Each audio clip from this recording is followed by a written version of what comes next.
ओम जगदाधार ओम जगदाधार सर्वधिष्ठान धात्री नमः सर्वधिष्ठान धात्रे नमः।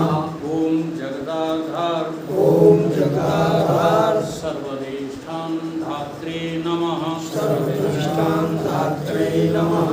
ओम जगदाधार ओम जगदाधार सर्वधिष्ठान धात्री नमः सर्वधिष्ठान धात्रे नमः। सच्चिदानंद भगवान की जय। सत्य सनातन धर्म की जय। सतगुरुदेव भगवान की जय। हमारी हृदय में, हृदय माने वो तिकोना जो है डॉक्टर इसका ऑपरेशन करते हैं वो नहीं, उसका नाम भी हृदय है, लेकिन उस हृदय को शास्त्रों ने नहीं लिया है। हृदय नाम जो है तुम्हारी भावनाओं, कामनाओं, इच्छाओं की जो लहर है वो सब इकट्ठी जहाँ रहती है उसका नाम हृदय है। माइंड इज नथिंग, जो लोग अंग्रेजी जानते हैं, mind is nothing but a fellow of our thoughts, desires and lust. हमारी भावनाएं, कामनाएं, इच्छाएं, उनकी लहरें जो उठा करती हैं जहाँ से, उसका नाम हृदय है। तो अपने हृदय में उस परमेश्वर को ऐसे बिठा लो कि जगत का कोई भी तुम्हारे हृदय में बैठ न पाए, और तब जो है उससे आर्त भाव होकर के प्रार्थना करो। फिर वो जो प्रार्थना फलित होती है ना, उस प्रार्थना की तुलना में जगत की कोई भी वांछा काम नहीं करती, लेकिन प्रार्थना हृदय से होना चाहिए। तो आज अपने ही हृदय में बैठे हुए परमपिता परमेश्वर से हम अपनी इस वाणी के द्वारा प्रार्थना करें, तो वही हमारा मंगलाचरण होगा। हृदय से बोलना, आंख बंद करके हृदय से, ठीक है।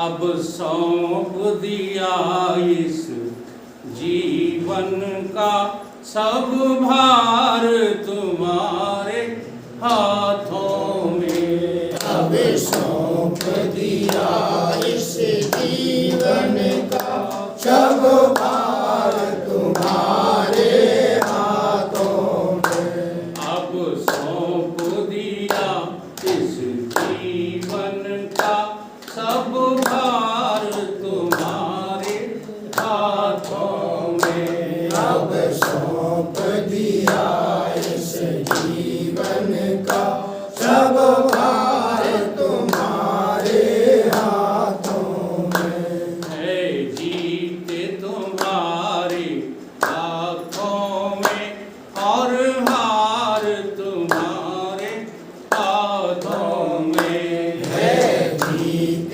तुम्हारे हाथों में और हार तुम्हारे हाथों में। मेरा निश्चय बस एक यही, मेरा निश्चय बस एक यही। एक बार तुम्हें पा जाऊं मैं। एक बार तुम्हें पा जाऊं मैं। अर्पण कर दूं दुनिया भर का, अर्पण कर दूं दुनिया भर का सब भार तुम्हारे हाथों में। सब भार तुम्हारे हाथों में। अब सौंप दिया इस जीवन का, सौंप दिया इस जीवन का सब भार तुम्हारे हाथों में। सब भार तुम्हारे हाथों में। जो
पूजक की एक एक रग का, इस पूजक की एक एक रग का, अवतार तुम्हारे हाथों में, अवतार तुम्हारे हाथों में। अब सौंप दिया इस जीवन का, अब सौंप दिया इस जीवन का, सब भार तुम्हारे हाथों में, सब भार तुम्हारे हाथों में। जब जब संसार का कैदी बनूं, जब जब संसार का कैदी बनूं, निष्काम भाव से कर्म करूं, निष्काम भाव से कर्म करूं, फिर अंत समय में प्राण तजो, अरे अंत समय में प्राण तजूं।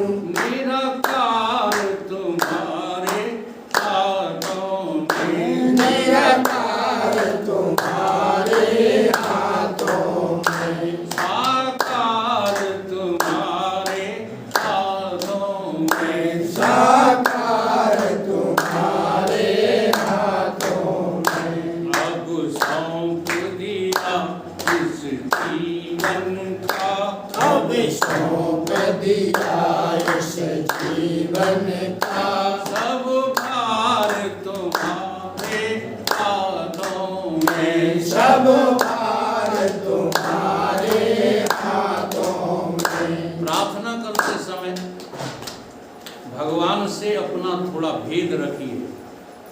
अगर भेद नहीं होगा तो प्रार्थना जो है आपकी सच्ची नहीं होगी।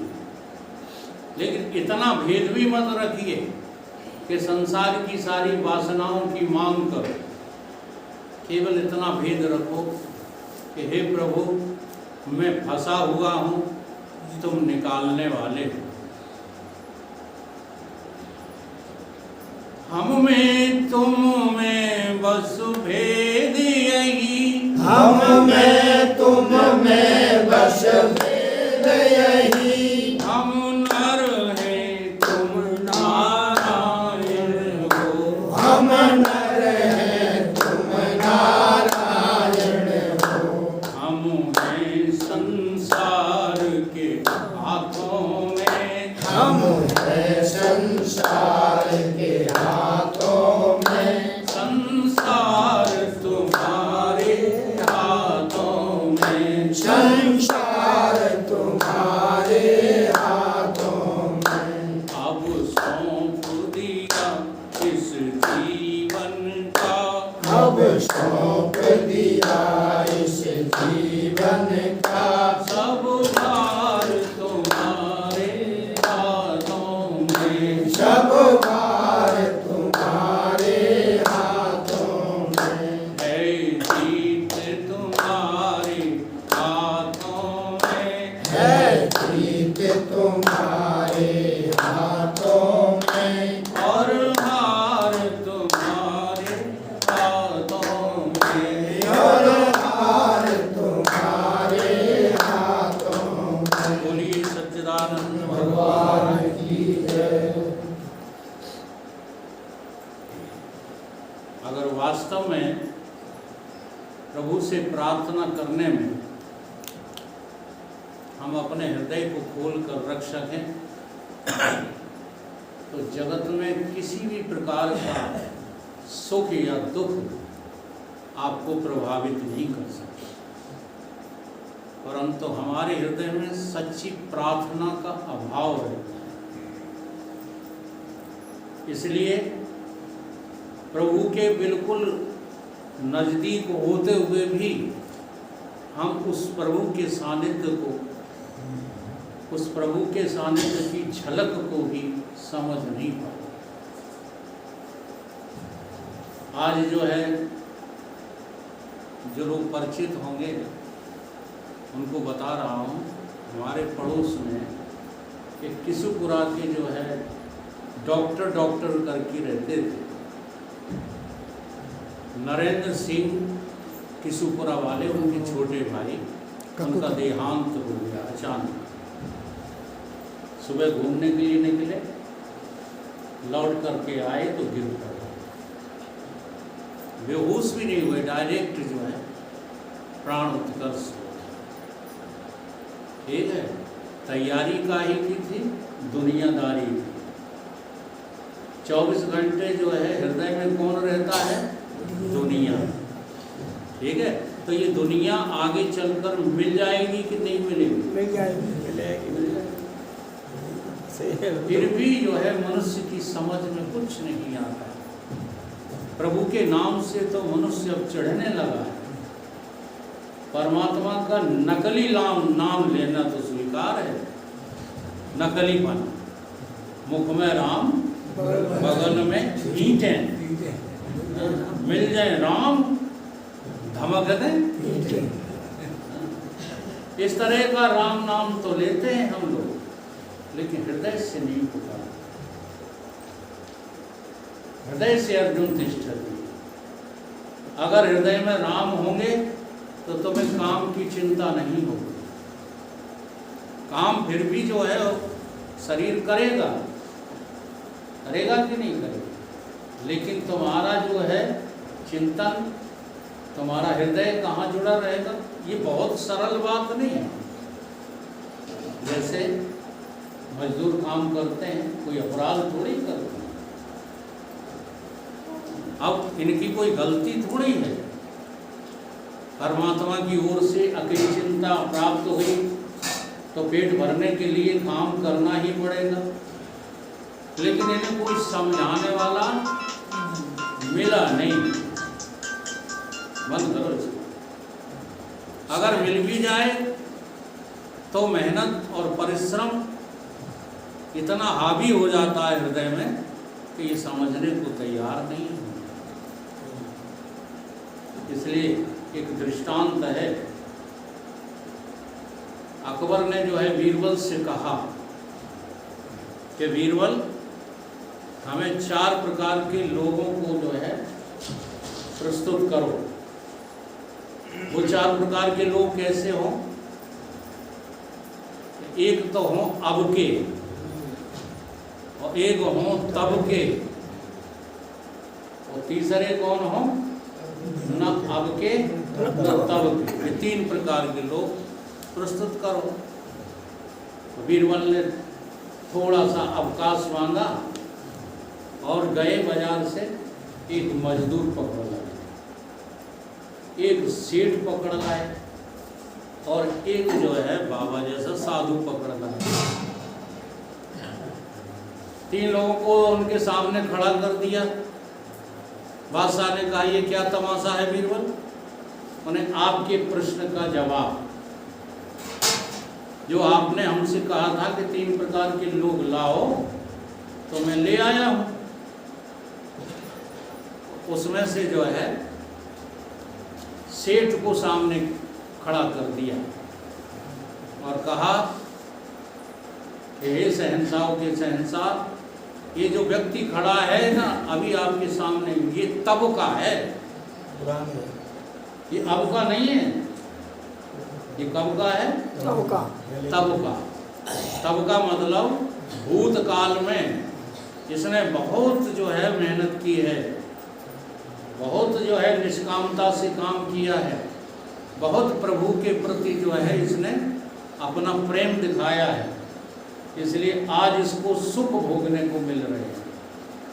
ये जो आप लोगों को सुख मिलता है, ये अभी वर्तमान का किया हुआ नहीं है, ये तुम्हारे पूर्व जन्मों का ही कृत है, जो प्रारब्ध के रूप में, जो संचित कर्म के रूप में अभी प्रकट हो गया है, और आप सुख भोग रहे। और ये जो साधु है, ये हैं अब के। वो तो था तब के, और ये साधु क्या है? अब के। अब ये साधना में रत हैं, त्याग इनका परम धर्म है, इसलिए अब जो ये कर रहे हैं इसका फल इनको आगे भोगने को मिलेगा। कोई काम व्यर्थ नहीं जाता है। आप भोगोगे तो भोग का फल आगे मिलेगा रोग के रूप में। अगर आप भोगोगे नहीं सुख को, उस सुख को बांटोगे तो उसका फल भी तुम्हें आगे जो है मिलेगा जिज्ञासा के रूप में। कोई भी जो है काम मनुष्य का व्यर्थ नहीं जाता अगर मनुष्य की बुद्धि अपने हिसाब से काम करे तो। हम मनुष्य होकर के कुछ सोचते ही नहीं, जानवर होकर तो सोचते हैं, पशु होकर तो सोचते हैं, शैतान होकर तो सोचते हैं, पर मनुष्य होकर कुछ सोचना हमने अपना धर्म नहीं समझा। इसलिए हमको जो है ये पता भी नहीं चल पा रहा कि ये सुख दुख कैसे आ जाते हैं। तो ये अब के, ये अभी जो कुछ कर रहे हैं इसका फल इनके सामने आने वाला है। और ये जो मजदूर हैं बेचारे, जो दिन रात लगे रहते हैं, थक जाते हैं, शाम को सो जाते हैं, इनमें से कुछ नशाबाज होते हैं तो जो कुछ पैसा कमाते हैं उनसे नशा कर लेते हैं, रोटी खा लेते हैं, बस यही इनकी जिंदगी बनी रहती है। तो कैसे हैं ये? ना अब के हैं ना तब के, क्योंकि पूर्व काल में इन्होंने कोई जो है पुण्य जो है कमाया नहीं, इसलिए इनको शरीर तो मिला मानव का, लेकिन वास्तव में ये शरीर मानव का नहीं है। ये तो पशुवत है, ये तो बैलवत है, ये तो गर्दभवत है, नहीं है। गधा लदा है तो समझता है कि हम लदे हैं। हो तो सिंघड़, हो तो मनुष्य, लेकिन लदे हो। किसी ने लिखा है संत ने, केहर गर्दभ बन चला, लादी लादे जात, तैसे ही तुम निज अज्ञान से ये कर्म करत दर्शात। ये कर्मों का जो भार तुम्हारे ऊपर लदा हुआ है ना, ये तुम्हें अपनी भूल से लाद रखा है। चलो इन तीनों से छुट्टी हुई तो बादशाह को एक अकल आई। उन्होंने पूछा, बीरबल तुम कब के हो? अब के हो कि तब के हो, या अब के तब के कभी के नहीं है? तो जानते हो बीरबल एक ब्रह्मज्ञानी संत रैदास का शिष्य था। जी हाँ, अच्छे गुरु का सानिध्य, इसीलिए तो हम लोग मनोमुखी होकर गुरु का चयन करते हैं, यही बस गलती करते हैं। हमें गुरु का चयन शास्त्रों की आज्ञा के अनुसार करना चाहिए। शास्त्र जो है किसको सतगुरु कहता है। शास्त्र जो है सतगुरु जिसे कहता है, उससे तुम डरते हो, उससे तुम भागते हो, उससे भयभीत रहते हो। और जिसे शास्त्र गुरु नहीं कहते, तुम उसे गुरु नहीं, तुम उसे परमहंस समझ लेते हो और कहीं ना कहीं फंस जाते हो, तुम उसे विद्वान समझ लेते हो। सतगुरु की परिभाषा वेदांत ने दी है, क्या दी है? गुकारम गुणातीतम, जिसके हृदय में किसी प्रकार का भी गुण हंसने के लिए ना हो। गुण तीन तरह के होते हैं, सतोगुण, रजोगुण और तमोगुण। ये तीनों गुण फांसने का काम करते हैं जीव को। अगर जीव तमोगुण से बच गया तो रजोगुण में फंस जाएगा, और रजोगुण से बच गया तो सतोगुण में फंस जाएगा। और एक बार किसी गुण में फंसे तो फिर तुम्हारा पतन ही होता चला जाएगा। सतोगुण में फंसने वाले भी फिर रजोगुण और तमोगुण में पहुंच जाते हैं कि नहीं? प्रारंभ जिनका सतोगुण से होता, बहुत सारे महात्मा हैं, इन्होंने मेहनत की होगी। भागवत सुनाने वालों ने भागवत की ट्रेनिंग ली होगी, नहीं ली होगी? नहीं सुना कैसे पाते हैं? ऐसे ही चमत्कार करने वालों ने कुछ तप किया होगा, कुछ ना कुछ साधना की होगी, तब उनको अपने तप बल से ये सिद्धियां प्राप्त हुई। लेकिन फिर इन्होंने इसका दुरुपयोग करना शुरू किया तो कहाँ आ गए पैसा कमाने। कहाँ आ गए वैभव कमाने में, कहाँ आ गए भीड़ बढ़ाने में। क्या हो गया इनका? पतन नहीं हुआ, पतन हो गया। इसलिए जो किसी भी गुण में मनुष्य फंसा हुआ है वो सतगुरु नहीं हो सकता। गुकारम गुणातीतम, जो हमेशा गुणातीत रहते हैं, किसी गुण से उनको कोई वास्ता नहीं रहता।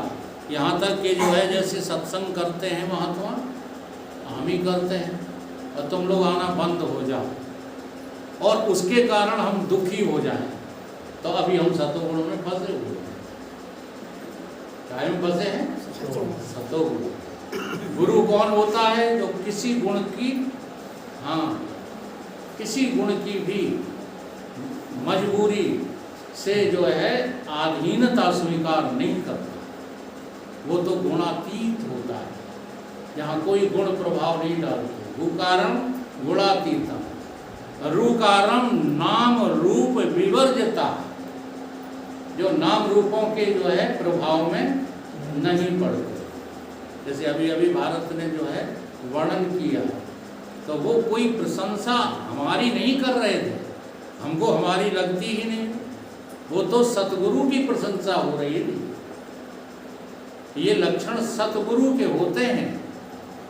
जी हाँ, कि तुम कितना भी नाराज बने रहो, वो अपनी सत्य बात कहना नहीं छोड़ते। ये लक्षण किसका होता है? सतगुरु का। इसलिए नाम रूप से रहित जो मनुष्य अपने को रखते हैं, उनका नाम सतगुरु है।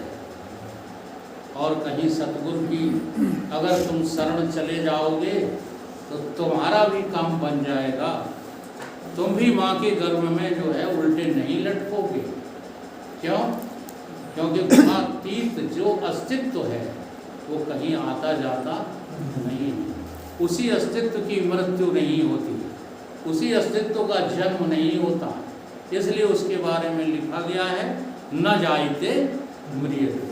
कोई शरीरों के बारे में नहीं लिखा गया।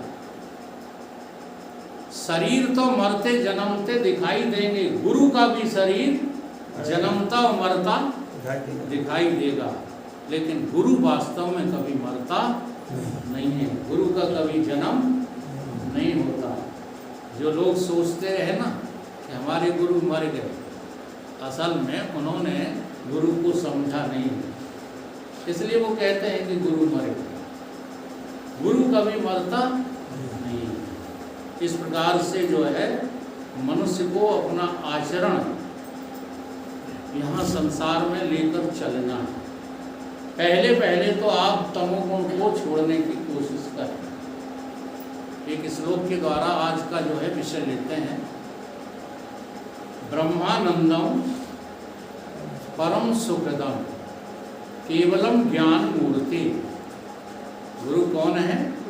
सदा ब्रह्मानंद में रहने वाले, परम सुख में रहने वाले। ये छोटे छोटे सुख में नहीं, हाँ, अभिनय खूब करेंगे। देखो हम कम कलाकार हैं, हम आते ही हैं जैसे पेंट छुपा लेते हैं, ये कलाकारी है कि नहीं है ना। दुपट्टा डाल लेते हैं कि ये जाएगा वीडियो तो लोगों को लगे हाँ कोई महात्मा बोल रहा है।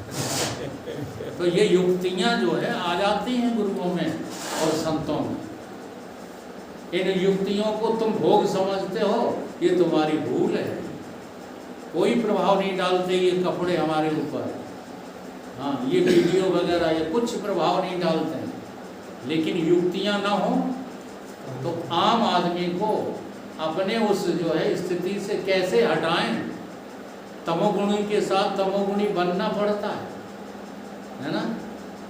अब किसी को हम समझा रहे हैं और वो लौट के हमें समझाने लगे तो नाराज नहीं होना पड़ेगा, मूर्ख नहीं कहना पड़ेगा।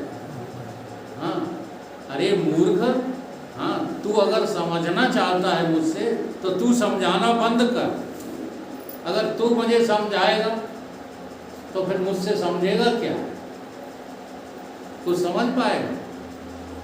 तो गुरु का क्रोध कल्याणकारी होता है, गुरु का काम जो होता है कल्याणकारी होता है, गुरु का लोभ इस पर एक हमको घटना याद आ गई। हमारे सतगुरुदेव भगवान हमारे